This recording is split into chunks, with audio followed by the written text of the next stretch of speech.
I resisted that hypothesis as long as I could. It seemed to me cheap. Then finally gave in. After all, I had sensed just that in his writings. For instance, the major defect of Growing Up Absurd, which purports to treat the problems of American youth, is that it talks about youth as if it consists only of adolescent boys and young men. My attitude when we met ceased being open. Last year, another mutual friend, Ivan Illich, invited me to Cuernavaca at the same time that Paul Goodman was there giving a seminar, and I told Ivan that I preferred to come after Paul Goodman had left. Ivan knew, through many conversations, how much I admired Paul Goodman's work. But the intense pleasure I felt each time at the thought that he was alive and well and writing in the United States of America made an ordeal out of every situation in which I actually found myself in the same room with him and sensed my inability to make the slightest contact with him. In that quite literal sense, then, not only were Paul Goodman and I not friends, but I disliked him. The reason being, as I often explained plaintively during his lifetime, that I felt he didn't like me. How pathetic and merely formal that dislike was, I always knew. It is not Paul Goodman's death that has suddenly brought this home to me. He had been a hero of mine for so long that I was not in the least surprised when he became famous, and always a little surprised that people seemed to take him for granted. The first book of his I ever read, I was 17, was a collection of stories called The Breakup of Our Camp, published by New Directions. Within a year I had read everything he'd published, and from then on started keeping up. There is no living American writer for whom I have felt the same simple curiosity to read as quickly as possible anything he wrote on any subject. That I mostly agreed with what he thought was not the main reason.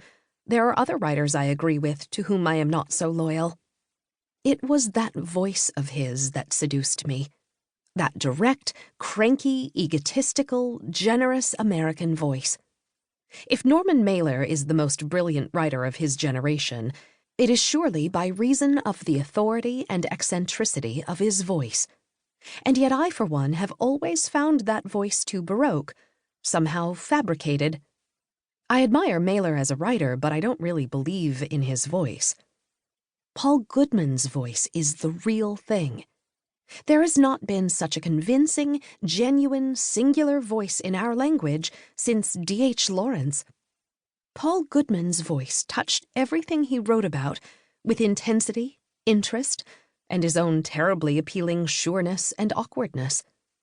What he wrote was a nervy mixture of syntactical stiffness and verbal felicity.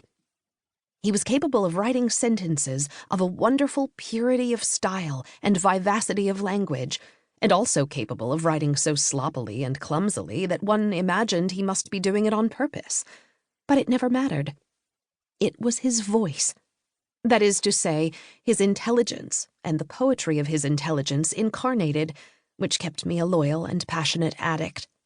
Though he was not often graceful as a writer, his writing and his mind were touched with grace.